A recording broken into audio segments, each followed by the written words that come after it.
Bonjour à tous et bienvenue sur la chaîne de iComics. Ça fait un petit peu plus de 2 mois que je vous ai laissé depuis la dernière vidéo. Depuis ça, on est passé de l'autre côté et c'est l'occasion pour moi de vous souhaiter une très bonne année 2019, pleine de santé, de sérénité et surtout de bonne lecture parce que c'est le plus important.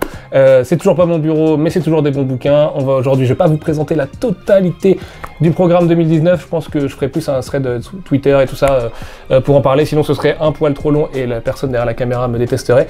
Mais aujourd'hui, on va parler de 2 très bons bouquins et on va commencer tout de suite par Tortue Ninja, tome 5. C'est quoi déjà c'est le retour de Matteo Santolouco au dessin. Alors non pas que Sophie Campbell est à rougir devant le dessin de Matteus, mais c'est vrai qu'après la pause sur Northampton, ça va faire du bien de retrouver Matteo Santolouco. Alors Northampton c'était un tome particulier, vous vous en souvenez, je vous en ai parlé il y a quelques mois. C'était vraiment une respiration, les tortues partaient à la campagne, dans la ville d'April O'Neil, qui est d'ailleurs, pour l'anecdote, la ville où les tortues ont été créées en vrai, si vous suiviez. Là, à l'inverse, les tortues sont de retour à New York, et les choses ne vont pas mieux depuis la chute de New York qui portait si bien son nom. C'est-à-dire que les tortues sont un peu de retour en catimini, un peu comme Bruce Wayne façon Dark Knight Rises, sauf que cette fois on sait comment ils reviennent. Désolé Chris Nolan. L'idée, Shredder et Krang n'ont jamais été aussi forts qu'en ce moment. Krang prépare quelque chose, Shredder prépare une autre chose. Il a beaucoup d'alliés, dont certains sont des proches, voire de la famille de nos héros. April, elle, a aussi des choses à régler avec sa famille, et pendant ce temps-là, les tortues se remettent encore tout doucement de ce qui s'est passé avec Leonardo, le clan Foot, Splinter, et ainsi de suite. Les tortues sont de retour à 4, un peu éparpillées les unes les autres, notamment Donatello, qui pendant plusieurs tomes là va mener une espèce de quête annexe dans la narration des tortues. Le gros avantage de ce tome-là, c'est, comme je vous l'ai dit, c'est hyper beau. Alors, je sais pas si on verra grand-chose ici, mais on essaiera de faire les inserts qui vont bien. D'ailleurs, ça commence dès la page de garde. Je sais pas si vous avez noté, mais petit hommage à Frank Miller qui va bien et qui se poursuit sur la fin du bouquin, que vous avez aussi en version couleur juste là. Alors pour les gens qui l'ont demandé en fond d'écran pour leur téléphone, on va essayer de voir ça, mais vous savez bien, on n'a pas tout le contrôle sur les droits des tortues, évidemment. Ce petit robot, je vous laisserai découvrir un peu plus tard ce que c'est, mais c'est un des meilleurs trucs du bouquin. Vous l'avez juste ici, il change de forme, un peu comme les jouets qu'on avait quand on était petit, et je pense que Tom Waltz, qui est scénariste, en a fait vraiment un hommage à ces espèces de jouets Transformers, tortues qu'on a tous connus si vous êtes né dans les années 80 ou au début des années 90. Après, je sais pas si vous avez réussi à mettre la main dessus, ça vaut très cher maintenant. Pour le dessin de Matteus, ouais. Alors, on en était à peu près là, je vais essayer de pas vous spoiler, comme d'habitude. Beaucoup de texte, mais c'est pas grave parce que ça dit des choses vraiment très intéressantes. C'est un des tomes les plus qualitatifs en termes de dialogue, et d'ailleurs, je vous parle hyper souvent de Matteo Santolouco et des dessinateurs, mais il y a un moment où il faudra peut-être quand même que je tire mon chapeau à Tom Waltz, qui est un scénariste assez monstrueux, qui est encore aujourd'hui le scénariste de la série, qui jongle en plus avec les dessinateurs, et c'est pas forcément facile pour lui. C'est un mec adorable en plus dans la vie, et je pense que c'est la personne qui a le mieux compris les Tortues Ninja, voire même mieux que Kevin Eastman, qui est crédité comme à chaque fois sur les bouquins, mais qui, entre vous et moi, juste à mon avis, valide les pitchs, et c'est pas qu'à mon avis, je le sais. Tom Waltz est vraiment la personne à féliciter pour tout ça, et certes il est un peu bavard, mais en même temps dans une série qui fait un peu la nique à Marvel et DC en termes de continuité et de respect un peu de ses personnages et tout, je trouve ça super intéressant d'avoir quelqu'un qui essaie de dire des choses, notamment parce que vous le savez, un Splinter a tout cette espèce de background shintoïste et toute cette sagesse orientale qu'il essaie de transmettre à ses 4 fils, et que ça passe évidemment par des mots et du dialogue et tout ça, et parfois par l'économie de mots aussi. Il y a des scènes silencieuses, muettes pardon, qui sont absolument à tomber, et puis évidemment les scènes d'action sont hyper bien gérées. Matteus me disait que Tom Waltz c'est vraiment un mec qui gère très bien ses scripts, et qui est assez clair dans ce qu'il veut, et qui en plus laisse de la liberté aux différents dessinateurs. Mais bref, je vais arrêter de le... hein, vous comprenez ce que je vais pas dire. Je vais pas vous montrer ça non plus, parce que la fin du tome contient un spoiler sur lequel on reviendra beaucoup plus tard dans l'histoire, et c'est aussi une autre qualité de Tom Waltz. Allez, vas-y, je continue Tom. Il est très malin pour prévoir, poser des pions pour les différents tomes. Vous le savez, le tome 1 c'était la guerre de Krang, et ça va revenir beaucoup plus tard dans l'histoire, par touchette au début, et puis aujourd'hui en VO on vient à peine d'en sortir, donc c'est vous dire, on est quasiment au numéro 100. La mini-série Shredder in Hell va commencer. Il s'est passé beaucoup de choses, mais qui étaient là depuis longtemps de manière sous-jacente. Bref, je vais vous montrer cette page-là. Cette case-là, je l'aime beaucoup. C'est Donatello qui rencontre son nouveau petit jouet, son nouveau robot, qui est juste magnifique. Je sais pas si vous connaissez tous les personnages là, mais à chaque fois je me fais l'avocat des nouveaux personnages du casting de la série, que ce soit les mutants, le tome 6 qui s'appellera le Nouvel Ordre Mutant, qui est prêt à partir à l'impression d'ailleurs, vous les présentera tous dans le détail, et vous verrez qu'il y a des personnages absolument énormes, que ce soit Gecko, Herman, Old Hob et les autres. Là on est plus sur le casting humain, avec les dissensions dans l'équipe qui vont et viennent. Je pense sincèrement, et j'espère pas me fourvoyer plus tard en disant ça, même s'il y a des très très bonnes séries à venir, qu'on est encore dans le meilleur de la série Tortue Ninja. Enfin, en tout cas, moi personnellement, tout ce qui va de la chute de New York jusqu'à Vengeance, qui sera le tome 8-9, ce sera sur 2 tomes encore une fois, et c'est aussi dessiné par Mathéus. C'est ce qu'il y a de meilleur. Là, en relisant le tome 6, je me suis dit, bordel, quelle époque c'était quand même, parce que je les avais lus il y a longtemps en VO. Et je ne peux que vous conseiller de foncer sur Tortue, plus que jamais. Là, vous aurez donc 6 tomes disponibles avec l'histoire secrète du clan Foot, le spin-off. À mon avis, avec ces 6 tomes-là, vous pigez à quel point la série est immense et en a sous le pied. J'espère que c'est suffisant en tout cas, parce que même si la suite, encore une fois, est excellente, on a besoin de votre aide aujourd'hui sur les tortues, vous le savez.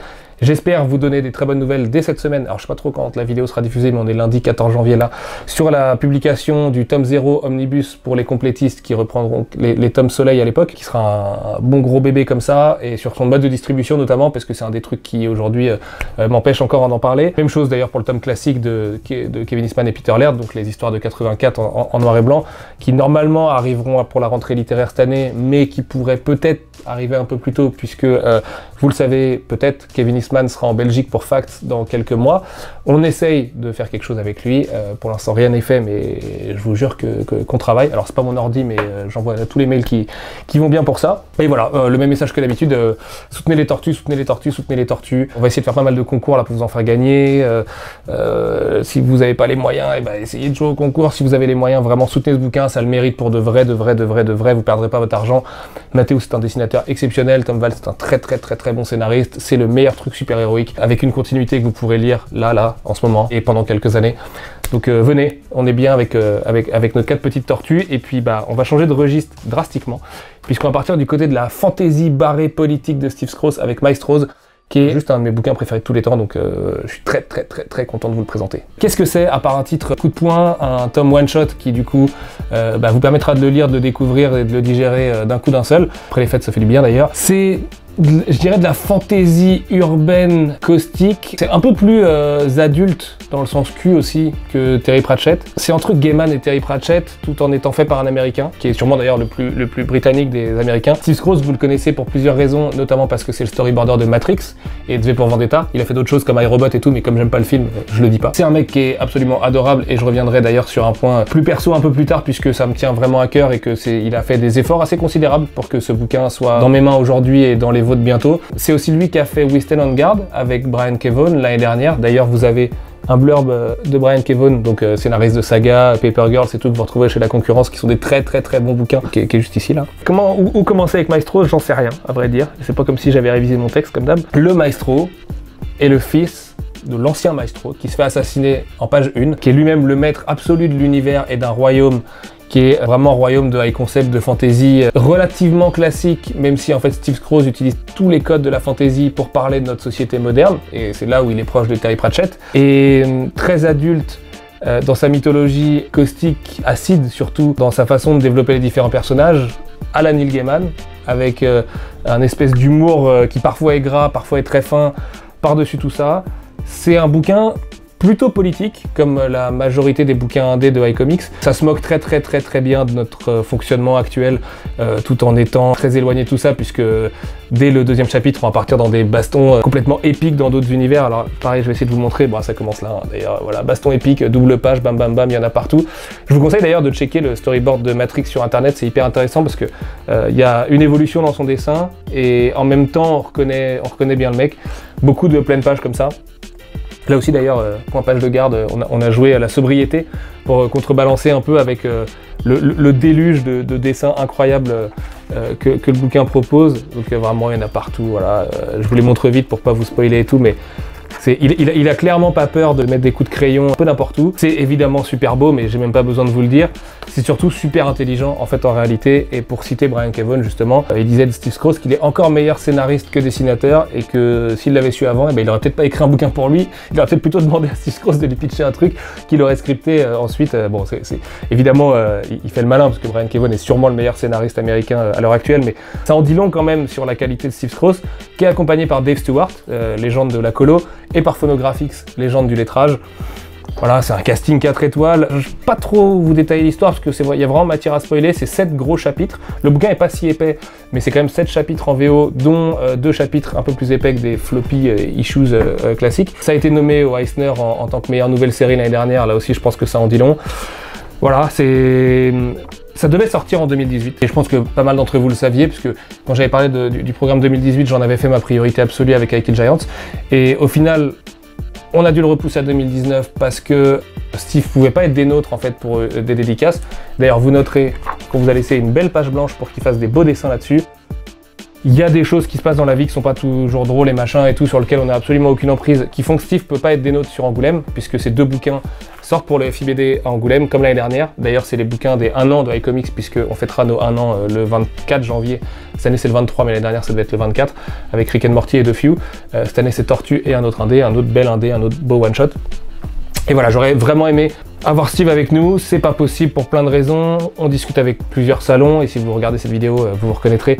Pour peut-être le faire venir, c'est juste un de mes objectifs absolus cette année. Ça et un autre bouquin dont je peux pas encore parler qui sortira en fin d'année, pour lequel on fera venir les auteurs de manière sûre et certaine. En tout cas, c'est quelqu'un qui a fait des efforts énormes pour être chez iComics, son agent aussi, donc je les remercie parce qu'ils ont fait confiance au fait qu'on pourrait bien faire ce bouquin et bien le défendre. Et maintenant, je compte sur vous pour en faire un méga classique parce qu'il aurait pu être chez tous les autres en fait. Donc voilà, c'est peut-être notre plus gros bouquin un jour, j'en sais rien. En tout cas, pour moi, ça l'est. Le moindre truc de couverture et tout a été réfléchi à fond. On a un peu comme I Kill Giants, je pense que c'est le bouquin où on a mis toutes les tripes, tout le sang, toute la sueur, les larmes et tout. J'espère sincèrement que c'est la meilleure façon de démarrer l'année 2019.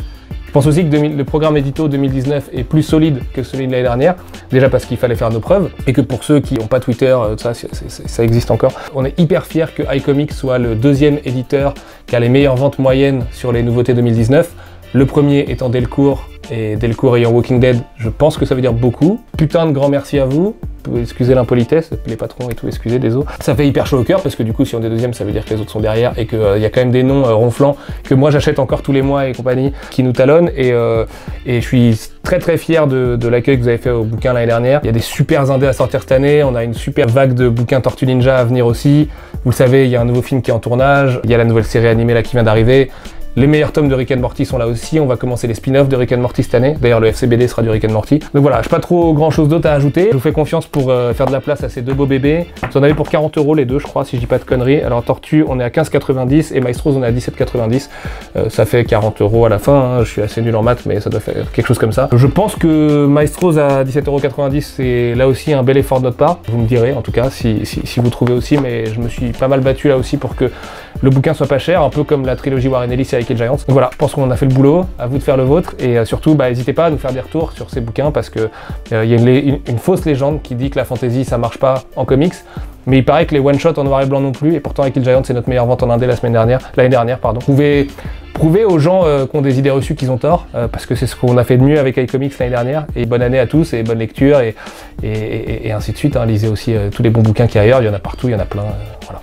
Ciao tout le monde.